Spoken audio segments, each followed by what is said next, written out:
အားလုံးပဲမင်္ဂလာပါ Future History MN YouTube Channel ကနေပြီးတော့ကြိုဆိုလိုက်ပါတယ်ကွန်ပျူတာတစ်လုံးဝယ်ဖို့10သိန်းကျော်30ကျော်သုံးပြီးမှကိုလို့ချင်တဲ့အလုပ်တွေမလုပ်နိုင်ဘူးဆိုရင်တော့တကယ်ကိုစိတ်မကောင်းစရာပါပဲဒီနေ့ဗီဒီယိုလေးမှာကွန်ပျူတာတစ်လုံးဝယ်တော့မယ်ဆိုရင်မဖြစ်မနေတည်ထားတဲ့အချက်ရှိချက်ကိုမျှဝေပေးသွားပါမယ် specification မကြည့်ခင်ကိုပါအတွက်သုံးလဲဆိုတာကိုအရင်ဆုံးဆုံးဖြတ်ပါကွန်ပျူတာဝယ်တဲ့အခါလေတော်တော်များများလုံးမိတဲ့အမှားက specification တွေကိုအရင်ကြည့်မိတာပါတကယ်ကဒီ office အတွက်လားဒီ graphic design အတွက်လား video editing အတွက်လား gaming အတွက်လား programming အတွက်လားဆိုတာကိုအရင်သိရပါမယ်ဥပမာ Word Excel သုံးဖို့ RDA 4060ပါတဲ့ကွန်ပျူတာမလိုအပ်ပါဘူးဒါပေမဲ့ 4K video editing လုပ်ဖို့အတွက်ဆိုရင်တော့ ON3 နဲ့ RAM 8ဆိုရင်လည်းမလုံလောက်တော့ပါဘူးဒါကြောင့်မလို့သူ့နေရာနဲ့သူတင့်တယ်ရာကိုဝယ်ယူတတ်ဖို့လိုအပ်ပါတယ် CPU ကကွန်ပျူတာတစ်လုံးရဲ့အရေးကြီးဆုံးအစိတ်ပိုင်းပဲဖြစ်ပါတယ် Intel ဆိုရင်တော့ Core i3 Core i5 Core i7 Core i9 AMD ဆိုရင်တော့ Ryzen 3 Ryzen 5 Ryzen 7 Ryzen 9ဆိုပြီးတော့ရှိပါတယ်ဒါပေမဲ့ i7 ဆိုတာ i9 ဆိုတိုင်းကောင်းတယ်လို့တော့မဆိုလိုပါဘူး generation ကိုလည်းကြည့်ရပါသေးတယ်တွဲချင် i5 က8ချင် i7 ထက်တောင်မှပိုပြီးတော့မြန်နိုင်ပါတယ် RAM များလေကောင်းနေပဲလား RAM ကအလုပ်တွေတစ်ပတ်နဲ့တည်းလုံနိုင်မှုကူညီပေးပါတယ်2026ခုနှစ်မှာ Office Word တွေက 60GB လောက်ထိလိုအပ်လာနေပါပြီဒီဇိုင်းပိုင်းမှာဆိုရင်တော့ 60GB ကနေပြီးတော့ 30GB လောက်ထိလိုအပ်နေပါပြီ Video Editing အတွက်ဆိုရင်တော့ 32GB ကနေပြီးတော့စပြီးတော့ရှစ်တင်ပါတယ် RAM 64GB ရှိတိုင်းလေကွန်ပျူတာမြန်မယ်လို့တော့မထင်ပါနဲ့ CPU နဲ့ SSD ကလည်းအရင်ရေးကြည့်ပါတယ်2026ခုနှစ်မှာSSD မပါတဲ့ကွန်ပျူတာကိုမဝယ်သင့်တော့ပါ2026ခုနှစ်မှာ ADD တခုလည်းပါတဲ့ကွန်ပျူတာကိုမဝယ်သင့်တော့ပါဘူး SSD ပါရင် Windows တက်မြန်မယ် software ဖွင့်မြန်မယ် ဖိုင်ကူးမြန်မယ်အနည်းဆုံး NVMe SSD 512လောက်တော့ရှိသင့်ပါတယ်ကွန်ပျူတာဝယ်တဲ့အခါမှာ SSD ပါလားဆိုတာပဲမကြည့်ပါနဲ့ SATA SSD လား NVMe SSD လားဆိုတာကိုလည်းမေးပါ NVMe SSD က Windows ထုတ်တင်တဲ့အချိန်တွေဒီ software ဖွင့်တဲ့အချိန်တွေနဲ့ ဖိုင်ကူးတဲ့အချိန်တွေမှာတိတိကျကျပို့ပြီးတော့မြန်ဆန်ပါတယ်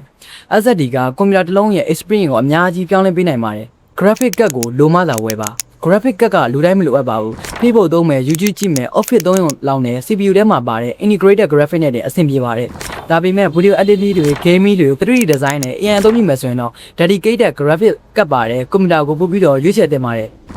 ဒါကြောင့်မလို့ဒီ upgrade လုပ်လို့ရမရစစ်ပါကွန်ပျူတာဝယ်တဲ့အခါမှာလက်ရှိ specification ကိုပဲမကြည့်ပါနဲ့နောက်ပိုင်း upgrade လုပ်လို့ရမရကိုလည်းကြည့်ပါဥပမာ RAM slot ဘယ်နှခုရှိလဲ RAM slot ဆိုတာက RAM တက်ဖို့နေရပါမာသာပုတ်မှာ RAM slot နှစ်ခုရှိတယ်ဆိုတော့လက်ရှိ RAM 8GB တစ်ခုတက်ထားတယ်ဆိုရင်နောက်ထပ် RAM 8GB တစ်ခုတက်တော့ပြီး RAM 60GB လောက်လို့ရပါတယ်ဒါပေမဲ့ RAM slot နှစ်ခုလုံးကို 4GB နှစ်ခုစိုက်နေတယ်ဆိုရင်တော့ upgrade လုပ်ချင်တော့မှ RAM အဟောင်းဖြုတ်ပြီးတော့အသစ်ဝယ်ရပါမယ် SSD slot အပူရှိလား SSD slot ဆိုတာကတော့ SSD ထပ်တက်လို့ရရင်နေရပါ NVMe SSD 512GB တစ်ခုတက်ထားတယ်မာသာပုတ်မှာ M.2 slot နောက်တစ်ခုအပူရှိတယ်ဆိုရင်ကိုမှလည်း story မလုံးတော့ဘူးဆိုရင် 1TB SSD ထပ်တက်ရုံပါပဲ data တွေလည်းရွှေ့စရာမလိုဘူး Windows လည်းပြန်တင်စရာမလိုပါဘူးကွန်ပျူတာဝယ်တဲ့အခါမှာ SSD 512GB ပါတယ်ဆိုတာပဲမကြည့်ပါနဲ့ SSD ထပ်တိုးဖို့ slot ဖို့ရှိသေးလားဆိုတာကိုလည်းမေးပါ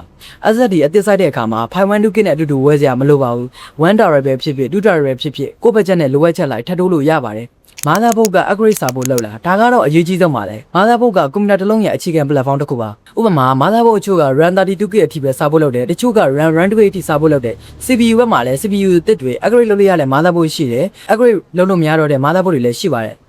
ဥပမာ Intel 12 Gen တို့ 30 Gen တို့ 40 Gen တို့စာဖို့လုပ်တဲ့မာသာဘုတ်တွေဆိုရင်နောက်တော့မဲ့ဒီ CPU upgrade တွေကိုပို့ပြီးတော့လုပ်ရလွယ်ကူသွားပါလိမ့်မယ်ဒါကြောင့်မလို့ဒီနေ့ငွေနဲ့လို့မို့ entry level ဝင်တိုင်းအောင်မှာနောက်တစ်ချိန်မှာ RAM နဲ့ SSD ထပ်တိုးပြီးတော့အချိန်ကြာအသုံးပြုနိုင်ပါတယ် RAM D နဲ့ after sales service customer အများစုဖြစ်နေတဲ့အချက်တစ်ချက်က RAM D ပါဒီကွန်ပျူတာက electronic ဖြစ်တဲ့အတွက်အဲ့ဒါဖြစ်နိုင်ပါတယ်ဒါကြောင့်မလို့အာမခံဘယ်လောက်ပေးလဲ service center ရှိလား spare ပဲရလွယ်လားဆိုတာကိုစစ်စစ်သင့်ပါတယ်ဈေးသက်သာတာတခုတည်းကိုမကြည့်ပါနဲ့ brand name တဲ့ value ကိုကြည့်ပါ brand ကြီးတိုင်းကိုယ့်အတွက်အကောင်းဆုံးတော့မဟုတ်ပါဘူးအရေးကြီးတာကကိုပေးတဲ့ငွေနဲ့ဘာ specification တွေရတယ်ဘာ performance တွေရတယ်ဆိုတာကိုပါတခါတလေ brand တစ်ခုက30တန်ကွန်ပျူတာထက်အခြား brand တစ်ခုက18သိန်းကွန်ပျူတာကပိုပြီးတော့ကောင်းနေတတ်ပါတယ်ကွန်ပျူတာဝယ်တဲ့အခါမှာ CPU RAM SSD ကြည့်ရုံနဲ့မလွန်တော့ပါဘူးကိုပါအတွက်သုံးမလဲ upgrade လုပ်လို့ရမရ RAM ဒီကောင်းမကောင်းဒါတွေကိုပါထည့်ပြီးတော့စဉ်းစားသင့်ပါတယ်ဒီဗီဒီယိုလေးကမိတ်ဆွေတို့အတွက်အသုံးဝင်နေဆိုရင် like and share subscribe လေးပြုလုပ်ပေးခဲ့ကြပါဦးခင်ဗျာနောက်ဗီဒီယိုတွေမှာလည်းကွန်ပျူတာနဲ့နည်းပညာပိုင်းဆိုင်ရာတကယ်အသုံးဝင်တဲ့ဘူးတုဒတွေကိုဆက်လက်မျှဝေပေးသွားပါအောင်မယ်အားလုံးကိုကျေးဇူးတင်ပါတယ်ခင်ဗျာ